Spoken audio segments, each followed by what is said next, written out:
Our third topic, heat straightening a bridge multiple times, will be presented by Charles Hendricks, who is the bridge inspector for Whatcom County, Washington, for heat straightening of a bridge multiple times. Cases that, again, it's going to be on 3 different cases where this bridge of ours was struck with 2 overheight loads and 1 load that was oversized load. We're located in Washington State, up near the Canadian border. This is the bridge that we're going to be looking at. It is Bridge 512. It's on Slater Road, and this is what it looks like today. Some background information on the bridge. Bridge was built in 1957. It's a steel-through truss bridge. Max span is 240 feet. Curb to curb on it is 26 feet, and the maximum vertical clearance for this bridge at the curb line was 15.3 with a center clearance of 17 feet. ADT in 2019 was 12,900. It's a major route to 2 refineries, an aluminum plant, and Lummi Nation, and a community of Sandy Point and Lummi Island, which we maintain a ferry system to Lummi Island. That's Mount Baker in the background, just to give people an idea. 2003 was the first year this bridge ever received any damage from a hit of some sort. It happened on a Saturday, and it was a local contractor moving an excavator, which seems to be the culprit of most of these hits, especially in the Northwest. Again, he loaded the excavator onto the trailer, didn't curl the boom far enough under, so it allowed it to stick up pretty high.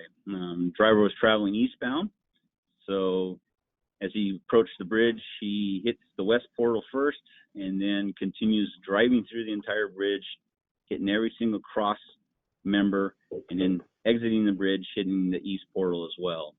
There was a motorist that happened to be following him, took down the license plate number and called 911 because he continued on, did not stop. WashDOT contacted the next day and brought out a bridge inspecting crew to evaluate the bridge for us at the time.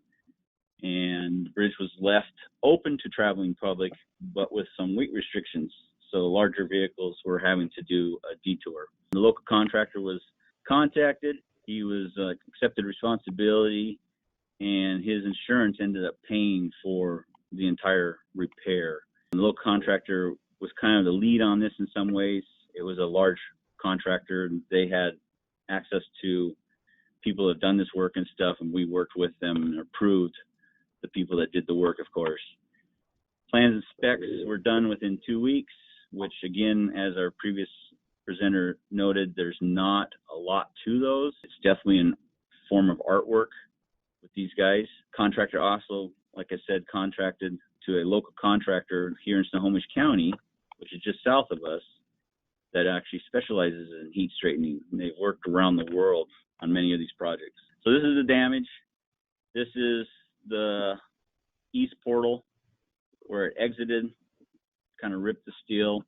As you start looking through, we're looking east on this photo. You can see all the damage locations as you go through this structure. Proposed estimate repairs and costs. Engineering was around $40,000 and construction was $125,000. Our work started on the 5th of April and finished on the 19th. So it was very short. Bridge was open 1 lane of traffic with all the larger loads being restricted and going on a detour. Final cost of the project came to $32,000, and construction costs are $32,000 for engineering. Construction cost is $115,800. Again, insurance of the contractor paid for all this work. 2006, this was an oversized load. It happened late in the afternoon, just after everyone gets home from work, of course.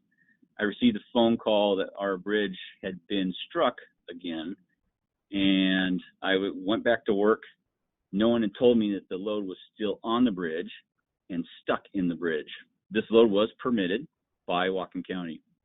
There was 13 identical loads that were going to go across this bridge that were all permitted.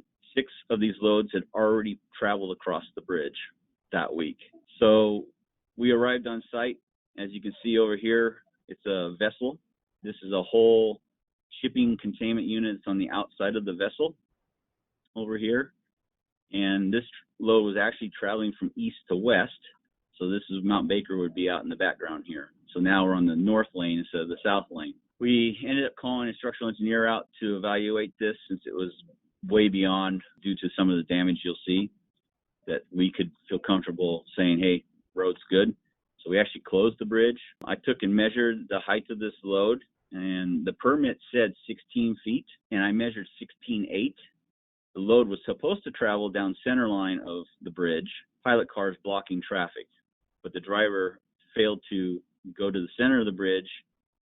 Luckily for us, he wasn't going the 45 miles per hour onto the bridge at the time.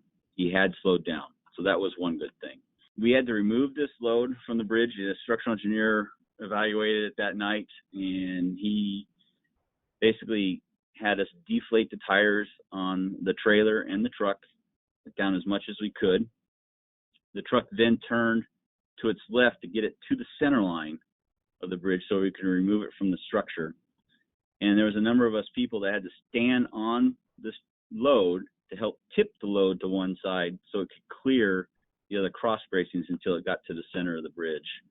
And of course, then the bridge was closed to all traffic. Proposed estimate for repairs on this one, the engineering was around $42,000 and construction was around $139,900. Construction started on 8/24 and we finished on 10/1. So again, relatively quick, considering the amount of damage you'll see as I get closer. The bridge was closed to all traffic. Like I said, the detour was in place and took people around the site. Final cost, the engineering came to $47,400 and construction costs came to $132,900. So nice estimates, we had good numbers, and again, this was paid for by their insurance company. So this is what it looked like at night when we got there, or after we got there. You can see we're lowering the tire pressures. This was my boss. So we were lowering all the tire pressures on this trailer to get this rig to be able to go back to the center to where it would fit. This is number vertical, or actually cross bracing number 8. This is vertical 8. This one's number 7. Of course, this is vertical 8 that I was talking about. You can see that it's damaged pretty well. Ripped the cross bracing right off of it. This is number 7. Again, it was ripped off, but it didn't spring all the way forward like this one had sprung forward. This is actually looking west. So vertical damage, they're anywhere from 1 to 2 feet out of plumb going up this on number 7. Number 8 was almost up to 4 feet vertical plumb out of alignment. Cross bracings were typically anywhere from 2 to 4 feet out of alignment. Here's a good daytime shot. Again, this is the first impact after the portal. So the portal had some damage to it, but this is where most of the damage was. Again, this is out by over 4 feet. What did happen, which is interesting, you can kind of see this curve here a little bit, is the top chord of this bridge dropped 6 inches total down. In this location, it was only 2 inches down, and this is number 7, and it was only out about a foot. The load, front of the load was stopped right about here at night. To go over other damage, it's interesting that when you have this kind of force, you'll see damage in other locations throughout the bridge. This is looking down the top chord where it dropped 6 inches. This is the east portal where he took out this corner. The curb line's just right down here. And then this is up in the verticals, how it actually tore the plate here. And then this is way down at the other end of the west. You can see the orange paint, how it rocked the bridge. Beauty of orange paint, I know it's a lot of it in the past had lead in it. We had tested this and it did not have lead in it. We actually tested it in 2003 because we had that original project. But the beauty of this bright orange is you can see all your damage areas when you start looking at the bridge, which is very helpful. Here we are actually starting the repairs. Again, as the presenter previously talked about, you got some mechanical means onto these members, and you'll actually see they've got some pulling in the west direction and east direction. So again, they're not putting a ton of force on this member. And so they started heat straightening. You can kind of start seeing all the little spots they've been working on. Again, here as well.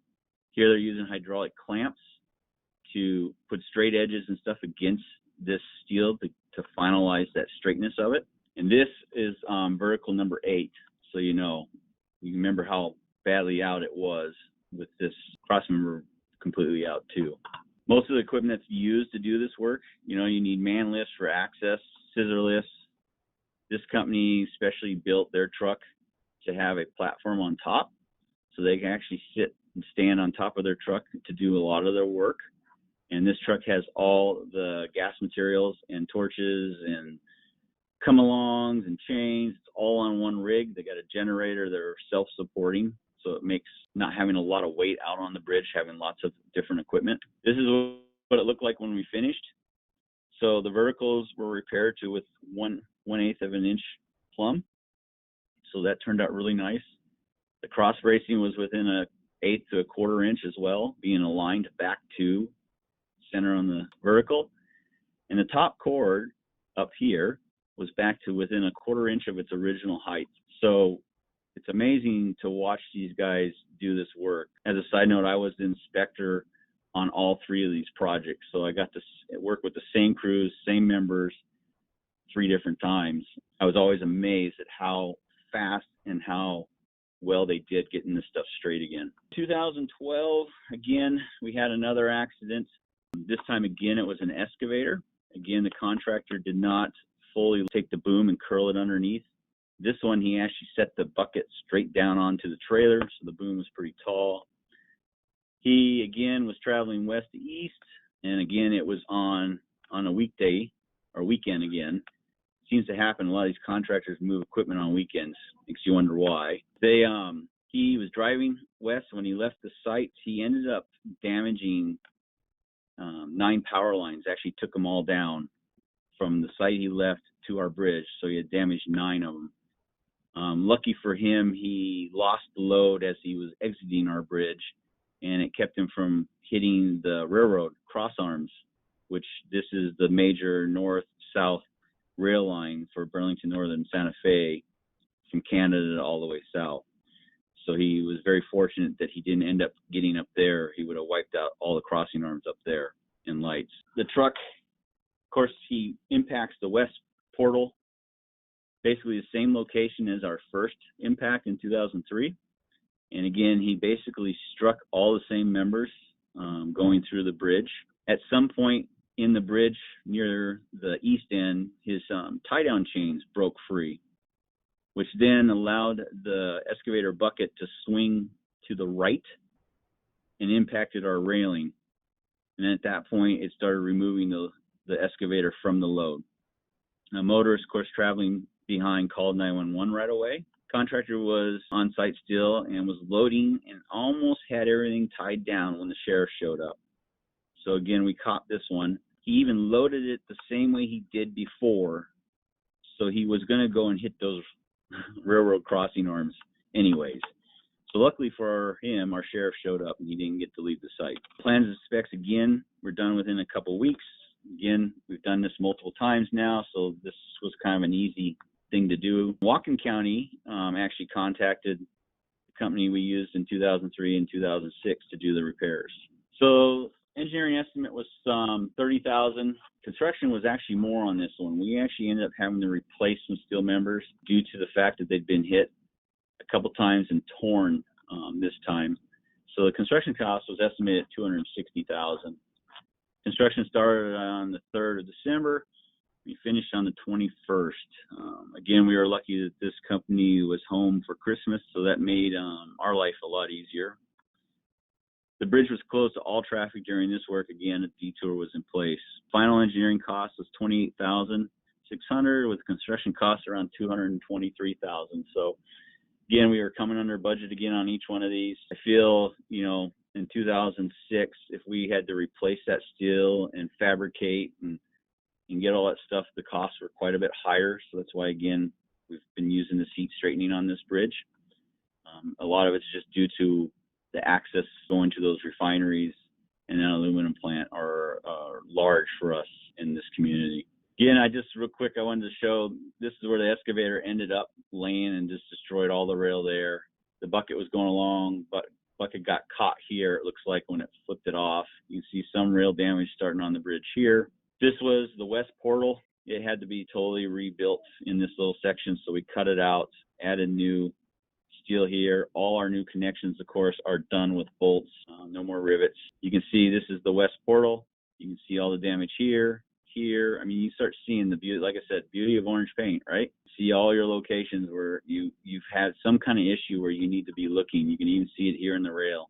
Again, this is just another cross member, just showing how it was out of alignment. Again, showing how he's working on all these locations. This was that west portal that we had to totally repair. Again, you can see that the beauty of having the platform on top of the truck.